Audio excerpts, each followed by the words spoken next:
বিসমিল্লাহির রহমানির রহিম। শুভ সকাল। আসসালামু আলাইকুম রহমতুল্লাহি ওয়া বারাকাতুহু। আশা করি সবাই ইনশাল্লাহ ভালো আছেন। আজকে শুক্রবার, পবিত্র জুমার দিন, আমাদের গরিবের জন্য হজের দিন। শুভ হোক সবাই জীবন, সবাই চলার পথের যাত্রা।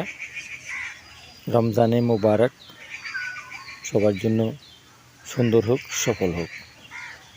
আর আমরা যেন সবাই পবিত্র জুমার নামাজ পড়তে পারি। আল্লাহ যেন আমাদেরকে সে পর্যন্ত হায়াতে তাইয়্যিবা নসিব করে, সবাইকে তৌফিক দান করে।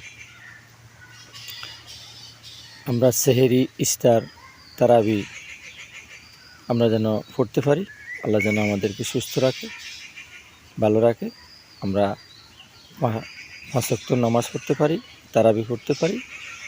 আমরা 30টা রমজান আল্লাহ যেন আমাদেরকে সুন্দরভাবে পালন করার তৌফিক দান করে সবাইকে। সে পর্যন্ত আল্লাহ যেন আমাদেরকে সুস্থ রাখে। আমরা যেন আল্লাহর ইবাদত করতে পারি, আমাদের গুনাহ মাফ চাইতে পারি। আল্লাহ যেন আমাদেরকে সবাইকে সেই পর্যন্ত তৌফিক দান করে। বাবার জন্য দোয়া করবেন, নিজের জন্য দোয়া করবেন, সবার জন্য দোয়া করবেন। সবাইকে যেন আল্লাহ সুস্থতা কামনা করে, হায়াতে তাইয়্যিবা নসিব করে। পরবর্তী ভিডিওতে সবার সাথে আবার দেখা হবে ইনশাআল্লাহ। সে পর্যন্ত আল্লাহ আমাদেরকে সবাইকে সুস্থ রাখ, ভালো রাখুক, হায়াতে তাইয়্যিবা নসিব করুক ইনশাআল্লাহ।